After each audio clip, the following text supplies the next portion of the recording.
Okay guys, so haven't posted any videos for quite some time on the ZZR 1100, and the reason for that was that it's been off the road. Now, about 5 or 6 weeks ago I went to start the bike and it wouldn't start, and while I was trying to start it I was getting this clack clack clack sound from the engine. New to me, but I thought, wow, you know, I don't like this sound at all, and I assumed that it was something to do with the starter motor, because as you were trying to start it, it wouldn't fire and it was just going clack clack clack. So what I then did was I played around with it, and then eventually got it started, and it would run for maybe 15 seconds and then it would die. So I was a little bit concerned about this. Now, I'm not an expert on things mechanical with engine internals, so what I did was I called a trusted mechanic of mine, and I literally got him to listen while I held the phone and then tried to start it, and clack clack clack, and he immediately says, stop, stop, stop, stop, don't start it. He said, I know what it is.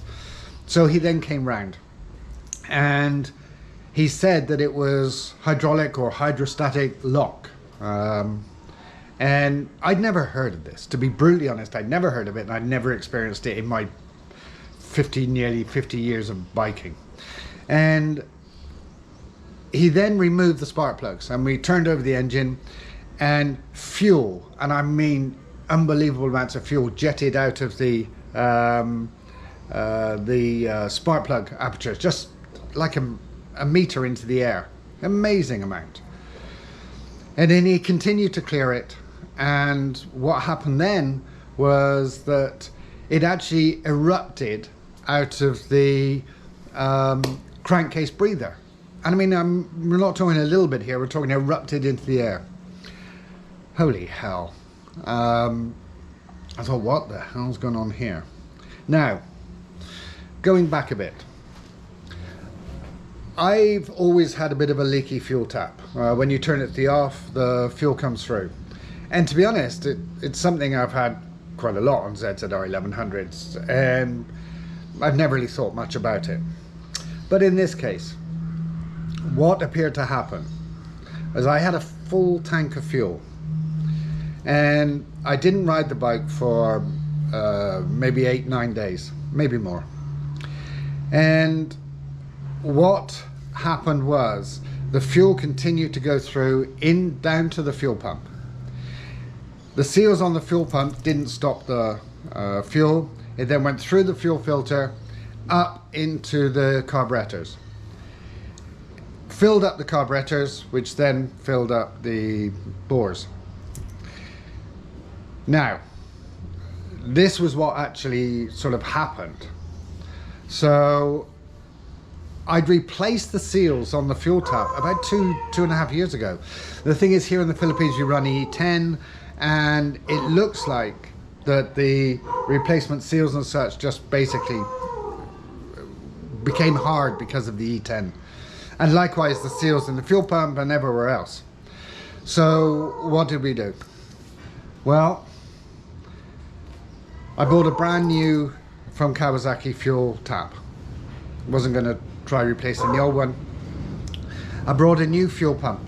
I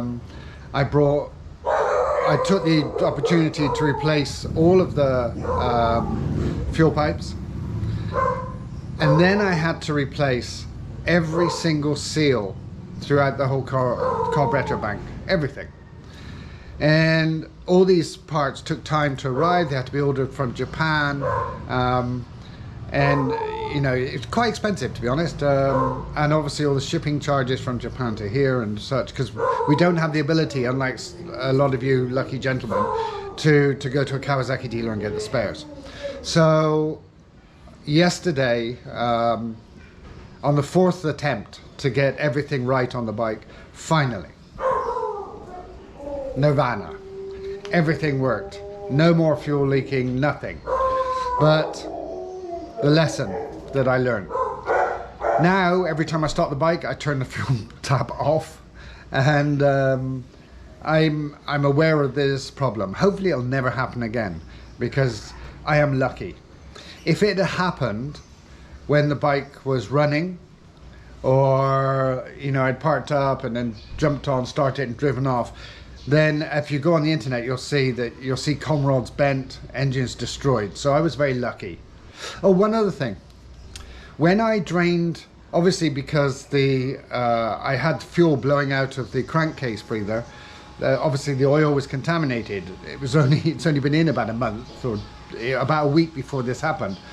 But when I drained it, there was no oil.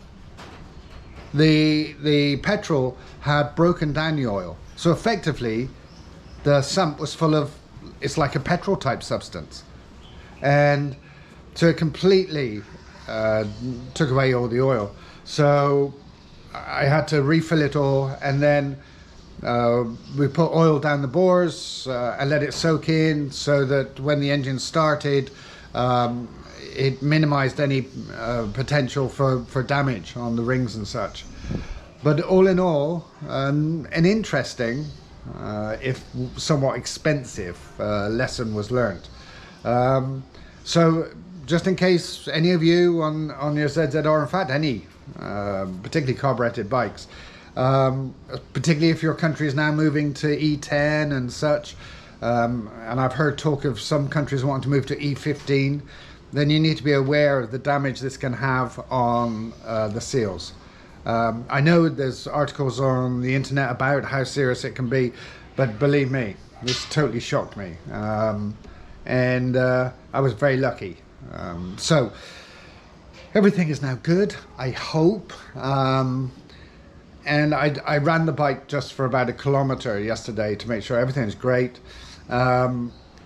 And I'm changing all again, so I'm changing a 3rd time.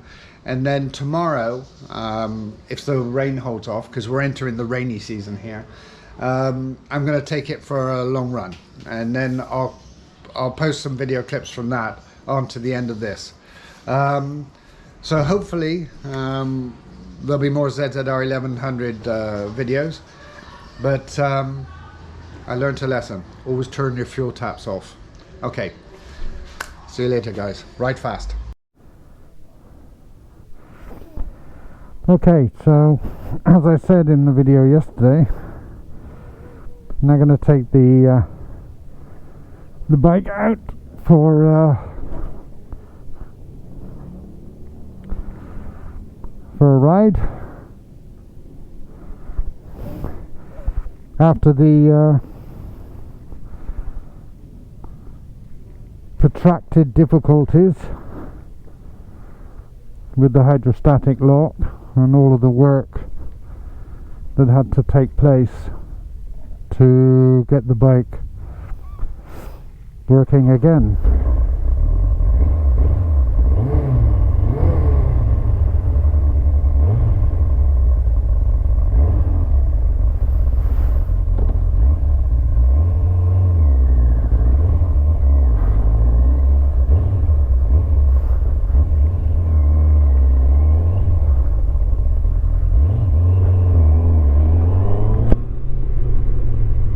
Well, let's see how she goes.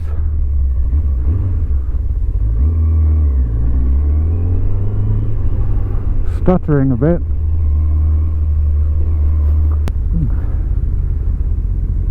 There's a sort of sound from the engine that it's almost like something hasn't been tightened up. The cover or something, I'm not sure. I'll have to check it. The thing is, I went round every nut and bolt to make sure everything was done up. It wouldn't be the first time that I've put all the fairings back on and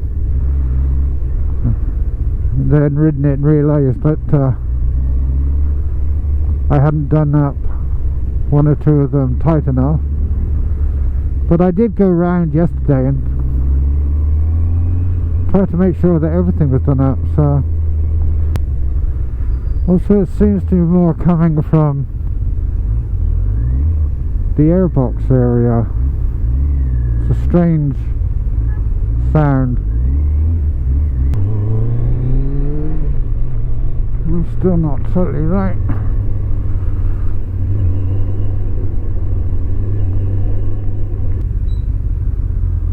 Engine's ticking over a little fast, but that's because we were playing with the tick over.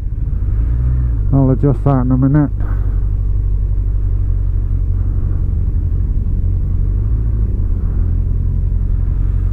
It's running at about 1.1 at the moment. It should be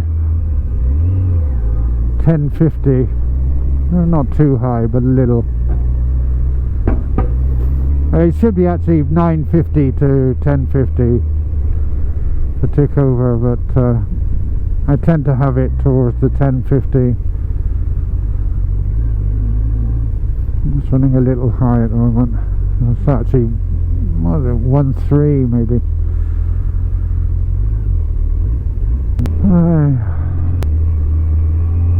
There's a little hesitation then when I open the throttle. Yeah, and again. Now let's take it on the Skyway. I should be able to get a better idea about the throttle response and whether it's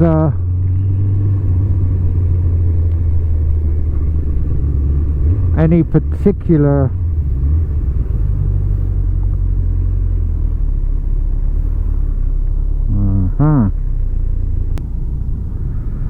well, that wasn't good.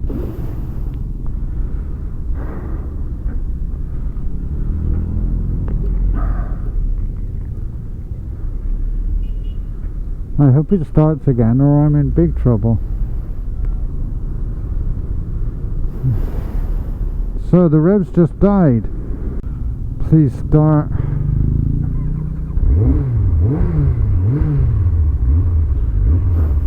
Okay.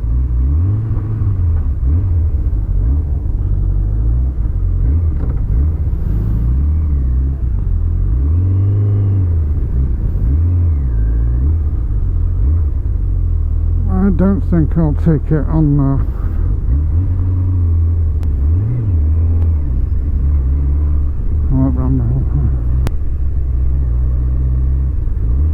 alright, so it seems like there's a little bit of fuel starvation,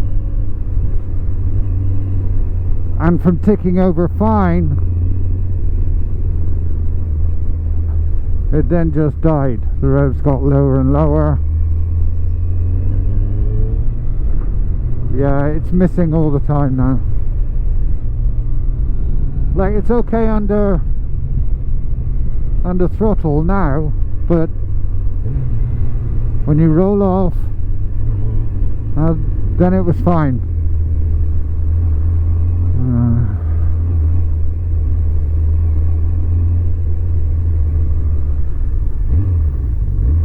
I think the carbs need setting up again, maybe.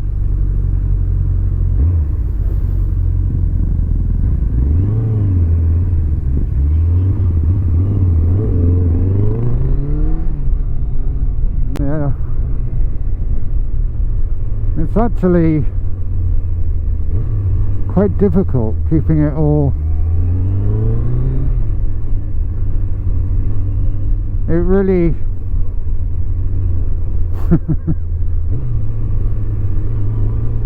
I'm getting very weird throttle response, which is somewhat disconcerting, particularly in this type of traffic. Oh, it's disappointing. I was really hoping that it was fit, but you know, I don't think it's a major problem. We need to revisit the carb setup.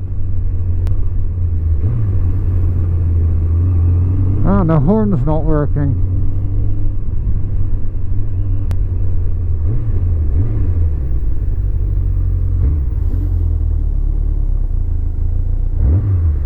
For a second then I wonder whether I left the fuel tap off, because I'm not used to turning it off.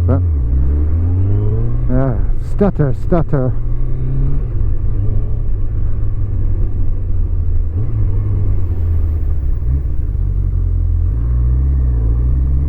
Definitely a carb issue, I think.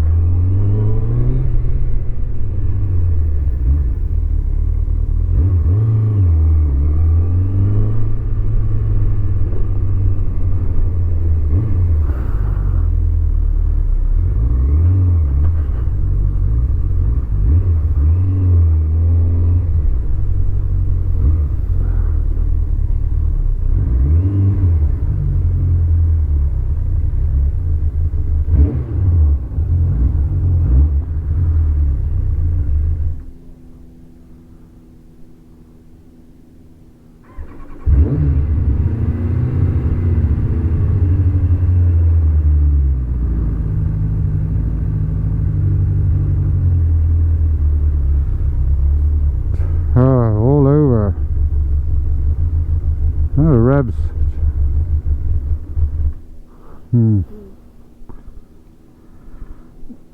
Okay. So, not fit yet. Still got problems.